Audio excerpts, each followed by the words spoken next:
ഹൂതികൾ യുദ്ധക്കളത്തിലേക്ക് ഇറങ്ങി ശക്തമായ ആക്രമണം. സൗദി അറാംകോ കത്തി നശിക്കുന്ന രംഗം നമ്മൾ കണ്ടുകൊടുക്കുന്നത്.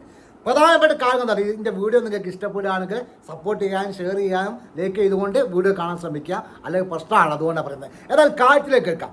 സൗദി അറാംകോ എന്ന കമ്പനി ഇപ്പോൾ കത്തിക്കൊണ്ട് നിൽക്കുകയാണ്. അത് രണ്ട് മിസൈൽ ഉപയോഗിച്ചിട്ടാണ് ഇപ്പോൾ ഹൂതികൾ ആ സൗദി അറേബ്യ നശിപ്പിച്ചത്. കത്തിക്കൊണ്ട് നിൽക്കുക.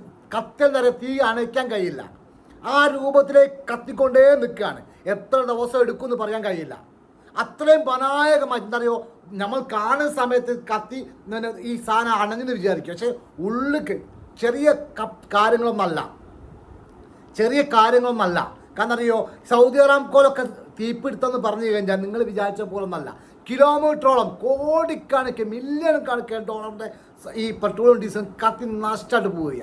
അതുപോലെ തന്നെ ഈ സൗദി അറാംകോ കുഴപ്പം എന്താ അറിയോ, ഒരു പാർട്സ്, ഞാനൊക്കെ സൗദി അറാംകോ പണിയെടുത്ത ആളാണ്. സൗദി അറാംകോ പണിയെടുത്ത ഒരാളാണ്. അതുകൊണ്ട് പറയുക, ഏതെങ്കിലും ഒരു സാധനം നഷ്ടപ്പെട്ട് കഴിഞ്ഞാൽ അതിൻ്റെ പൈസ, അതിൻ്റെ എക്സ്പെൻസ് എന്ന് പറയുന്നതുണ്ടല്ലോ, നമ്മൾ വിചാരിക്കുക അപ്പുറമാണ്. അതിശക്തമായ അക്രമമാണ് ഇപ്പോൾ ഊതികൾ ചെയ്തു കൊടുക്കുന്നത്. കാരണം ഊതികളെ പറ്റി പറയുകയാണെങ്കിൽ ഈ ഇറാൻ്റെ വലങ്കയാണ് ഈ ഊതികൾ. ഇത്രയും കുറഞ്ഞ കാലത്തിന് ശേഷമാണ് കഴിഞ്ഞ ആഴ്ചയിലാണ് ഇപ്പോൾ ഊതികൾ കളിക്കളത്തിലേക്ക് ഇറങ്ങിയത്. മനസ്സിലാക്കുക. സൗദി ആദ്യം തിരിച്ചടിച്ചു, തിരിച്ച് മറുപടി കൊടുത്തു, പിന്നെയും അടിച്ചു, ഇപ്പോൾ മറുപടി കൊടുത്തു. മനസ്സിലാക്കാൻ എന്താ പറയുക, ഊതികളെ സംബന്ധിച്ചോളം ഓര് ഇറാൻ്റെ വലങ്കയാണ്. ഈ പറയുന്ന ഈ ഊതികൾ നശിപ്പിക്കാൻ കഴിയില്ല. കാരണം എന്താ അറിയോ, ഈ മലകളുടെ ഇടയ്ക്കിലാണ് ഇവരെ ആയുധങ്ങളുള്ളത്. ഇറാനെ പോലെ തന്നെ ഒരു സംഭവമാണ് ഈ ഊതികൾ എന്ന് പറയുന്നത്. ഒരു സംഭവം തന്നെ. അമേരിക്ക വരെ കളിക്കാൻ പോകാൻ നേടൂല.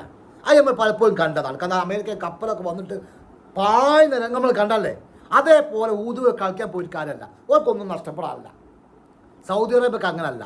എന്തെങ്കിലും ഈ എണ്ണൻ്റെ പാടം നശിച്ചു കഴിഞ്ഞാൽ പിന്നെ തീർന്ന് ഓർക്ക് വേറൊന്നും നോക്കാം. ഈ ഊതികളെ സംബന്ധിച്ച് ഒന്നും പേടിക്കാനില്ല അവർക്ക് അടിക്കാതെ നമ്മൾ മാത്രമേ ഉള്ളൂ. രണ്ടാമത്തെ കാര്യം എന്താ പറയുക, ഈ ഊതികളെ കളിക്കാൻ പോയ ആരും ജയിച്ചു പോയിട്ടില്ല. രണ്ടാമത്തെ കാര്യം എന്താ പറയുക, ഊതികളെ സംബന്ധിച്ച ഇറാൻ്റെ സപ്പോർട്ടുള്ള രാജ്യമാണ്. അവരെ സംബന്ധിച്ച് അവരെന്ത് ചെയ്യും, ഇറാൻ എല്ലാവിധ ആയുധങ്ങളും എത്തിച്ചു കൊടുത്തിട്ടുള്ള ചൈനയിൽ നിന്നും റഷ്യയിൽ നിന്നും ഇറാൻ്റെ ആയുധങ്ങൾ ഈ ഹൂതികളെ കയ്യിലുണ്ട്. ഓർക്ക് പ്രയോഗിച്ചാൽ മതി. 5-8 മാസമായിട്ട് ഹൂതികൾ ആയുധങ്ങൾ ശേഖരിച്ചു കൊടുത്തതാണ്. ഒരു യുദ്ധകാലത്തിലേക്ക് ഇറങ്ങാതിരുന്നതാണ്. എങ്ങനെ അടിക്കാനുള്ള സംവിധാനം ഇവരെ കയ്യിലുണ്ട്. ഈ ബാബിൽ മന്ദാകട്ടെ ചെങ്കടലാകട്ടെ മൊത്തം അടിച്ചാലും ഇവരെ ആക്രമിക്കാൻ കഴിയില്ല. ഇവരെ എവിടുന്ന വരുന്നതും കാണാൻ കഴിയില്ല. ചവിത്താൻ വരുമ്പോൾ വന്നൊരു കത്തിച്ചങ്ങ് പോവുകയും ചെയ്യും. 3 കപ്പലാണ് ഇപ്പോൾ സൗദി അറേബ്യക്ക് നഷ്ടപ്പെട്ടത്. 3 കപ്പൽ. മനസ്സിലാക്കാൻ നമ്മൾ ചെറിയ കാര്യങ്ങളൊന്നല്ല. ഇപ്പം എന്താ പറയുക, കടലിൽ ഊതികൾ അടിച്ചു കഴിഞ്ഞു. സൗദിക്ക് ചെറിയ നഷ്ടങ്ങളൊന്നല്ല ഉണ്ടാവുക. ഒരു ദിവസം മില്യൺ കണക്ക് നഷ്ടങ്ങളാണ് ഉണ്ടാകുക. ഈ സൗദിയുടെ എണ്ണ പോരുന്ന രാജ്യത്ത് പോയില്ലെങ്കിൽ, വിറ്റ് വെച്ചിട്ടില്ലെങ്കിൽ സൗദി രാജ്യം ഇല്ല. ആകെ ഒരു വരുമാനം ആ സാധനം മാത്രമാണ്. അതിൽ ഇഷ്ടംപോലെ വരുമാനമുണ്ട്. അത് നഷ്ടപ്പെട്ടാൽ എല്ലാം നഷ്ടപ്പെട്ട സൗദിക്ക്. അത് സൗദിക്ക് നന്നായിട്ട് അറിയാം.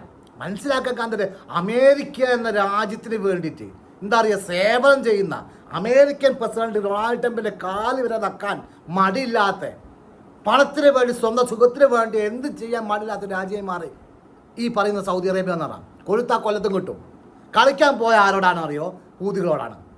ഹൂതികൾ കളിക്കാൻ പോയ ആരും ഇതുവരെ ജയിച്ച കാര്യത്തിൽ ഉണ്ടായിട്ടില്ല. അമേരിക്ക നടന്നിട്ടില്ല, ഇസ്രായേൽ നടന്നിട്ടില്ല. പിന്നാണോ പറയും സൗദി അറേബ്യ. യുദ്ധമൊന്നിനും പരിഹാരമല്ല. ഇറാൻ ഇതൊക്കെ ചെയ്യിപ്പിക്കുകയാണെന്ന് നമുക്ക് എല്ലാവർക്കും അറിയാം. ഇറാൻ ഇതുമായി ബന്ധപ്പെട്ട് യാതൊരു പ്രശ്നമില്ലായോ. ഇതൊക്കെ ഇറാൻ ചെയ്യിപ്പിക്കാൻ നമുക്ക് എല്ലാവർക്കും ലോകത്തിന് മൊത്തം അറിയാം. ഈ പറയുന്നത് ഊതികളെ സംബന്ധിച്ചോളം ഇറാൻ എന്ന് പറഞ്ഞാൽ എന്താ പറയുക അപ്ലാപ്പിനാണോ, അത് എല്ലാവർക്കും അറിയാം. ഈ യുദ്ധവുമായി ബന്ധപ്പെട്ട് ഇറാൻ യാതൊരു ബന്ധവുമില്ല. മനസ്സിലാക്കാൻ നമ്മൾ വിചാരിക്കും പോലൊന്നല്ല കാര്യങ്ങൾ. ഈ എന്തിനാണ് യുദ്ധം ചെയ്യുന്നത്? ആദ്യം ഇറാൻ ഇസ്രായേൽ യുദ്ധം അല്ലെങ്കിൽ അമേരിക്കയിലുള്ള യുദ്ധം എന്തിനാണ്? ആ ചോദ്യത്തിന് മാത്രമാണ് ഇറാനുകൾക്ക് ഉത്തരം കിട്ടേണ്ടത്. ഞങ്ങൾ അടിച്ചാൽ ഞങ്ങൾ തിരിച്ചടിക്കും എന്ന് ഇറാൻ പറയുന്നുണ്ട്. ഊതികളും പറയുന്നത് തന്നെയാണ്. ഓരോട് കളിച്ച് ഈ ഓർമോസ് കടലും ഈ ബാബൽ ബന്ധു ചെങ്കടലും അങ്ങ് അടിച്ച് കഴിഞ്ഞാണ്ടല്ലോ, പച്ചവെള്ളം കുടിക്കാൻ കഴിയില്ല ആർക്കും. എല്ലാ രാജ്യത്തിലുണ്ടല്ലോ ഇറാൻ്റെ സമ്മതമല്ലാതെ ഒന്നും ചെയ്യാൻ പറ്റില്ല. ഈ അമേരിക്ക യാതൊരു പ്രശ്നവുമില്ല. അമേരിക്ക കളിക്കും. പറയാനുള്ള കാര്യം അറിയോ, അമേരിക്ക ഒന്നും നഷ്ടപ്പെടാനില്ല.